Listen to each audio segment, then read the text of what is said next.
चलिए हम शुरू करते हैं पीएन जंक्शन डायोड।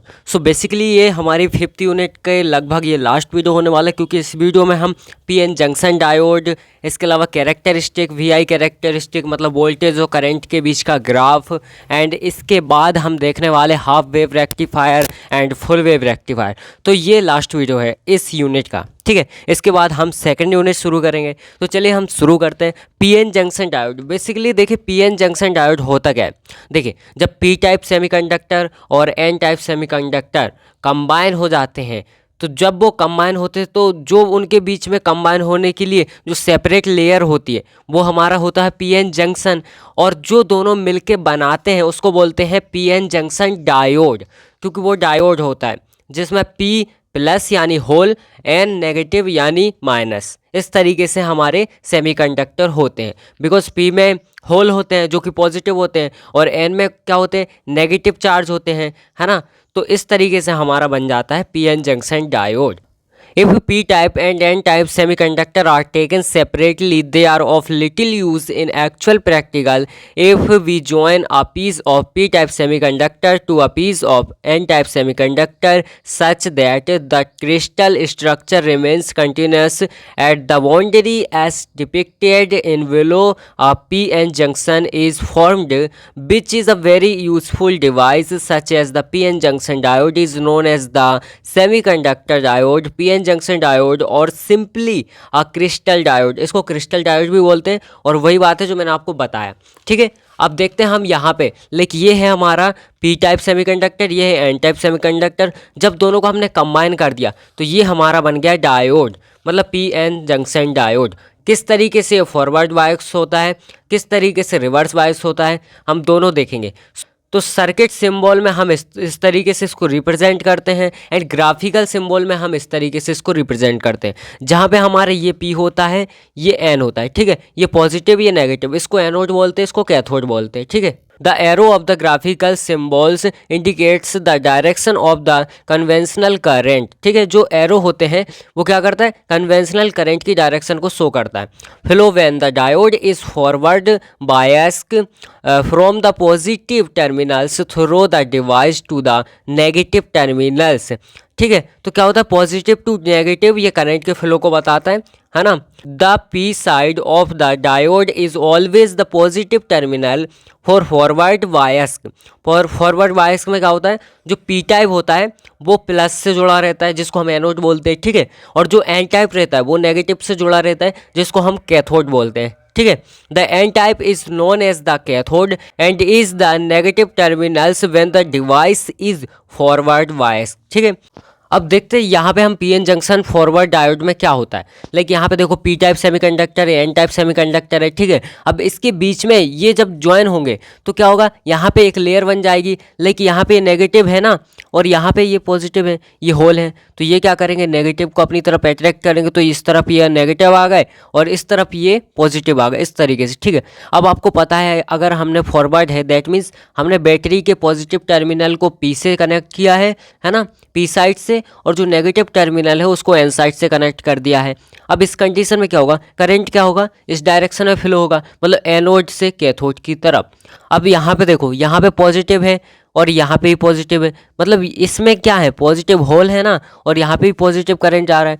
मतलब इसका मतलब क्या हुआ, करंट की डायरेक्शन इस तरीके से। तो प्लस प्लस एक दूसरे को क्या करेंगे, रिपल्स करेंगे कि नहीं। और जब एक दूसरे को प्लस प्लस रिपल्स करेंगे तो बेसिकली क्या होगा, ये जो है ना अंदर की तरफ सिकुड़ता जाएगा, इस तरीके से अंदर की तरफ इस तरीके से सिकुड़ता जाएगा, और तो यहाँ पे इनका गैप छोटा होता जाएगा, है ना। इनके बीच का जो डिस्टेंस है इसको हम डी से डिनोट कर रहे हैं, ये क्या हो जाएगा, कम होता जाएगा, क्योंकि एक दूसरे को रिपल्स करेंगे ना। यहाँ पे देखो नेगेटिव नेगेटिव, इस तरीके से पॉजिटिव पॉजिटिव, तो ये डिस्टेंस कम हो जाएगा।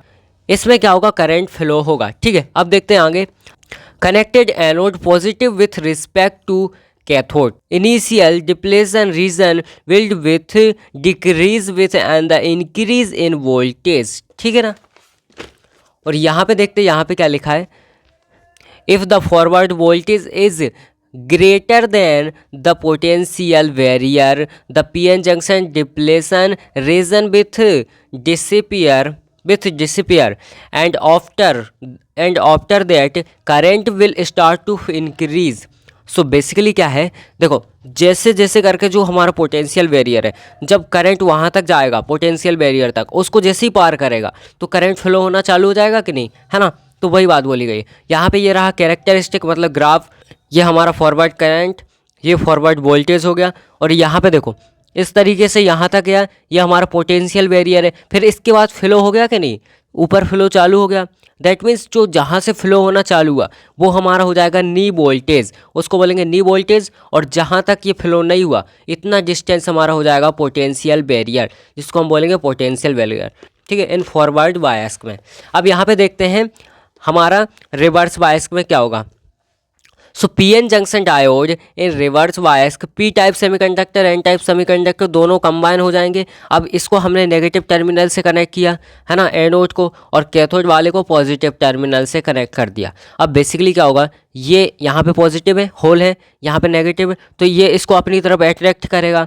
सिमिलरली यहाँ पे नेगेटिव, यहाँ पे पॉजिटिव, तो ये भी इसको अट्रैक्ट करेगा। तो क्या होगा, इनके बीच का गैप बढ़ता जाएगा कि नहीं, बढ़ता जाएगा। तो इस तरीके से क्या होगा, बहुत ज़्यादा पोटेंशियल हो जाएगा, बहुत ज़्यादा पोटेंशियल हो जाएगा। इसका मतलब क्या है, तो इस कंडीशन में हमें काफ़ी ज़्यादा वोल्टेज देना पड़ेगा, है ना। तो हम बोल सकते हैं कि इस कंडीशन में लगभग करंट फ्लो नहीं होता है, ठीक है। अब यहाँ पे देखते हैं connected anode negative with respect to cathode, ठीक है ना। वही मैंने बताया जो आपको कि वो नेगेटिव से कनेक्ट होगा, ये पॉजिटिव से कनेक्ट होगा। एंड इसके बाद depletion region with increase with and the increase voltage, voltage increase होगा तो वो क्या होगा, वो भी इंक्रीज हो जाएगा जो हमारा पोटेंशियल बैरियर है। एंड इसके बाद the reverse voltage does not make any conduction of current, ठीक है, इस तरीके से। एंड इसके बाद है here minor current flow to the minority carrier, इस तरीके से, ठीक है।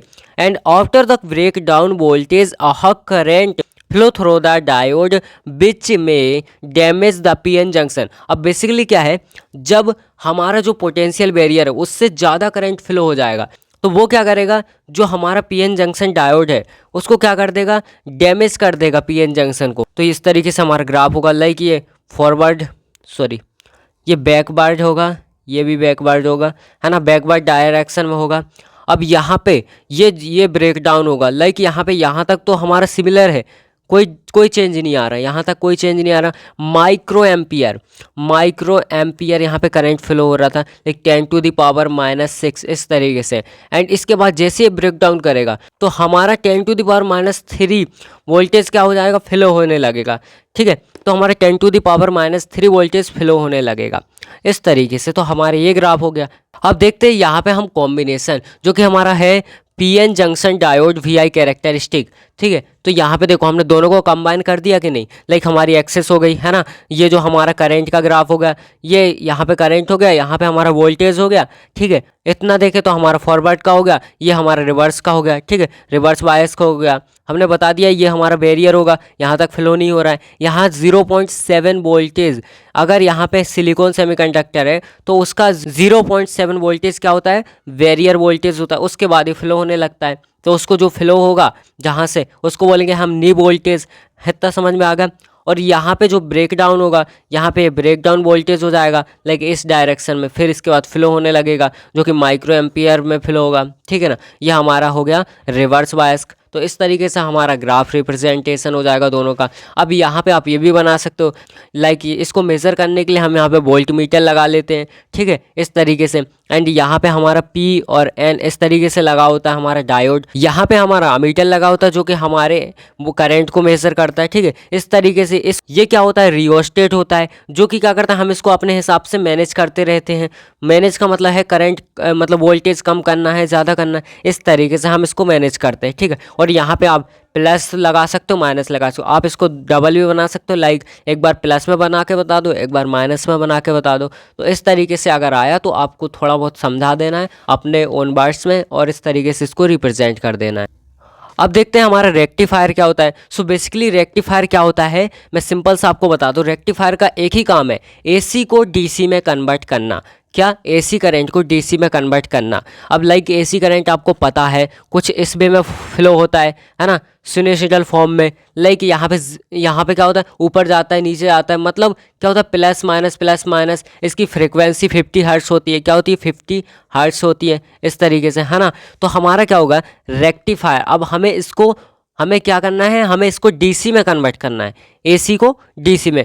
अब हमें ज़रूरत क्यों पड़ी एसी को डीसी में कन्वर्ट करने के लिए। सो बेसिकली जैसे फॉर एग्जांपल हमारा मोबाइल है, अब मोबाइल की ज़रूरत तो सबको है, अब उसको चार्ज करना है तो हमें डीसी करंट चाहिए, क्योंकि मोबाइल एसी में चार्ज नहीं होता, उसको डीसी चाहिए। अब इसीलिए हम चार्जर का यूज़ करते हैं। लाइक चार्जर क्या करता है, उसमें भी एक रेक्टिफायर लगा होता है जो क्या करता है, हमारे एसी सप्लाई लेता है जो कि हमारे स्विच से है, जो हमारे घर में आती है एसी सप्लाई, उसको डीसी में कन्वर्ट करता है और हमारा मोबाइल चार्ज करता है। जैसे मैं आपको बताने वाला हूँ, इसी वे में हमारा मोबाइल चार्ज होता है। ठीक है, तो यहाँ भी वही लिखा है, a device which converted AC supply into DC supply is called rectifier, है ना। Process in which AC supply is converted into DC supply is called as rectification. जो प्रोसेस होती है इसको रेक्टिफिकेशन बोलते हैं, है ना। The circuit in which rectification process is taken place is called rectification circuit. तो जिस सर्किट में कंप्लीट होती है प्रोसेस उसको बोलते हैं रेक्टिफिकेशन सर्किट। ठीक है, सो बेसिकली ये हो गया हमारा एसी, ये हो गई हमारे एसी सप्लाई, जो हमारा एसी का ग्राफ हो गया इस तरीके से चलता है ना। क्या हो गया, ये हमारे डीसी का हो गया, डीसी सप्लाई मतलब डीसी करंट कैसा चलता है ना, सीधा। तो इस तरीके से हमें इसको इसमें कन्वर्ट करना है। अब हमारे पास दो ऑप्शन है, एक तो हाफ वेव रेक्टिफायर होता है ना। तो हम हाफ वेव रेक्टिफायर देखते हैं क्या होता है। सो इसमें बेसिकली क्या करना है हमें, लाइक देखो इस तरीके से हमने एसी सप्लाई दी जो कि हमारे घर की सप्लाई है। मान लो घर में जो करंट आ रहा है उसको भी एसी सप्लाई बोलते हैं ना। यहाँ पे देखो, यहाँ पे हमने क्या ट्रांसफार्मर लगा दिया। ट्रांसफार्मर लगाने के बाद, ट्रांसफार्मर की नीड क्यों है, क्योंकि एसी को हमें डीसी में कन्वर्ट करना है ना, जितना उसको यूज़ है, तो इसलिए हम ट्रांसफार्मर लगा रहे हैं। और यहाँ पे हमने लगा दिया अपना डायोड, पीएन जंक्शन डायोड। ठीक है, अब इसके बाद क्या किया, फॉर एग्जांपल एसी तो हमारा क्या चलता है, प्लस माइनस इस तरीके से। फॉर एग्जांपल हम मान लेते हैं यहाँ पे प्लस चल रहा है और यहाँ पे माइनस है, तो प्लस में क्या होगा, अगर प्लस वाला पी से कनेक्टेड रहेगा दैट मीन्स यहाँ से हमारा करंट फ्लो हो जाएगा कि नहीं, तो हमें यहाँ पे आउटपुट में डीसी मिल जाएगा, है ना। बट यहाँ पे जैसे ये नेगेटिव हो जाएगा दूसरी बार में, मतलब पहली बार में ये क्या होता है, फर्स्ट राउंड में, फर्स्ट हाफ सर्कल में ये क्या होता है, हाफ सर्कल में ये पॉजिटिव हो जाता है, फिर हाफ सर्कल में ये नेगेटिव हो जाता है। तो पहले हाफ सर्कल में हमें करंट फ्लो हो जाएगा, मतलब करंट मिल जाएगा जो हमारा डीसी सप्लाई है। ठीक है, तो डीसी करंट हमें पहले हाफ सर्कल में मिल जाएगा और उसके बाद दूसरे हाफ सर्कल में हमें कोई करंट फ्लो नहीं होगा। क्यों, क्योंकि ये नेगेटिव हो जाएगा और हमने पहले ही देख लिया है कि अगर पी नेगेटिव से कनेक्टेड हो इसका मतलब हमारा बिल्कुल करंट फ्लो नहीं होता, हल्का सा, मतलब नहीं मिलेगा लगभग। तो हमें कुछ इस तरीके से मिलेगा, लाइक पहले में मिलेगा, दूसरे में नेगेटिव में नहीं मिलेगा, फिर करंट मिलेगा, फिर नहीं मिलेगा। तो हमें कुछ इस तरीके से मिलेगा, मतलब पहले 1 सेकंड में हमारा जो मोबाइल है वो चार्ज हो जाएगा, फिर उसके बाद नहीं होगा चार्ज, 1 सेकंड में नहीं होगा, फिर अगले 1 सेकंड में क्या होगा, फिर चार्ज हो जाएगा, फिर नहीं होगा, फिर चार्ज हो जाएगा। इस तरीके से गैप होता हुआ हमें क्या हो जाएगा, हमारा मोबाइल चार्ज हो जाएगा। बट नेगेटिव तो नहीं हो रहा ना, दैट मीन्स हमारा डिस्चार्ज तो नहीं हो रहा ना, क्योंकि चार्ज हो रहा है बट लेट हो रहा है ना। इसी तरीके से जो चीपेस्ट चार्जर होते हैं, है ना। अब देखते हैं यहाँ पे फुल वेव रेक्टिफायर क्या होता है। So basically full wave rectifier में क्या होता है, सिमिलरली है, बस हमने क्या किया, यहाँ पे दो हमारे क्या लगा दिए, डायोड लगा दिए। क्यों, क्योंकि अब हमें लगातार चार्ज करना है ना मोबाइल, जो बीच में गैप आ रहा था उसको रोकना है हमें, है ना। तो हमने क्या किया, सिमिलर बनाया।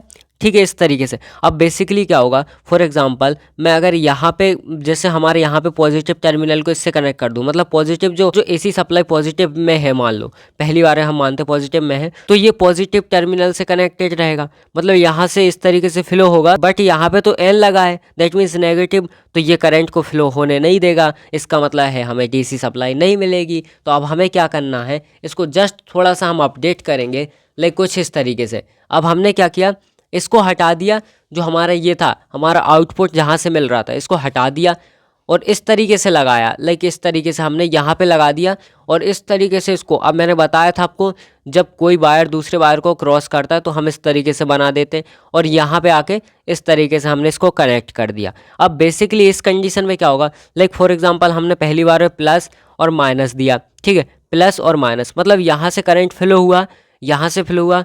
अब यहाँ पे जैसे ही गया, यहाँ पे जैसे ही गया तो यहाँ से फ्लो नहीं होगा, क्यों नहीं होगा? क्योंकि यहाँ पे ये है ना माइनस हो रहा है तो फ्लो तो नहीं होगा, बट ये यहाँ पे चला जाएगा। अब जब यहाँ पे जाएगा तो इस तरीके से हमारा जाएगा करंट, और यहाँ पे जाने के बाद इस तरीके से इसमें आ जाएगा। मतलब हमारे करंट फ्लो हो गया कि नहीं हो गया? ये तो बीच में आ ही नहीं रहा ना, तो हमारा फ्लो हो गया। मतलब पहली बार में तो हमें करंट मिल गया।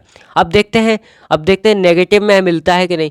प्लस में तो मिल गया, अब नेगेटिव में लाइक हमने यहाँ पे माइनस किया और यहाँ पे प्लस हो गया। अब देखो यहाँ पे माइनस है तो यहाँ से तो फ्लो नहीं होगा हमारा करंट, बट यहाँ पे प्लस है तो यहाँ से हमारा करंट फ्लो होना चाहिए। क्यों? क्योंकि सिमिलर कंडीशन है। देखो यहाँ पे प्लस है तो हमारा करंट कुछ इस तरीके से जाएगा, इस तरीके से, इस तरीके से, तो इस तरीके से हमारा करंट फ्लो होगा, है ना। अब इस डायरेक्शन में तो नहीं जाएगा, क्यों? क्योंकि यहाँ पे फिर से नेगेटिव आ गया तो इस डायरेक्शन में नहीं जा पाए, बट अगेन यहाँ पे आएगा तो अगेन हमारा करंट यहाँ पे आएगा, यहाँ से इस तरीके से आते हुए इस तरीके से आएगा, और जब यहाँ से आते हुए ये यहाँ पे आएगा तो यहाँ से आने के बाद ये फिर इधर जाने की कोशिश करेगा, बट इधर अगेन नहीं जा पाएगा, है ना, क्योंकि ये फिर से हमारा ब्रेक करेगा तो हमारा करंट फिर से इसी डायरेक्शन में यहाँ पे आ जाएगा। इसका मतलब हमें फिर से करंट मिल जाएगा। तो इसका मतलब अगर नेगेटिव हो तो भी हमें करंट मिल रहा है, पॉजिटिव हो, यहाँ पे नेगेटिव पॉजिटिव कोई भी हो तब भी हमें करंट मिल रहा है। मतलब हमें कुछ इस तरीके से हमारा करंट मिलेगा जो गैप आ रहा था उसको फुलफिल कर देगा, ठीक है ना। तो इसका मतलब हमारा मोबाइल जो है जल्दी चार्ज हो जाएगा। डीसी करंट के यूज़ काफ़ी जगह होते हैं, मोबाइल एक एग्जांपल है, ठीक है। तो इस तरीके से हमारा full wave rectifier and half wave rectifier होता है। अब आप अपने वर्ड्स में इसको एक्सप्लेन कर सकते हैं। मेन तो ये है डायग्राम, है ना। अगर आप ये भी बना के आएंगे तो 7 में से 4 नंबर आपको वैसे ही मिल जाएंगे। तो आप अपने वर्ड में एक्सप्लेन इसको कर सकते हैं, ठीक है।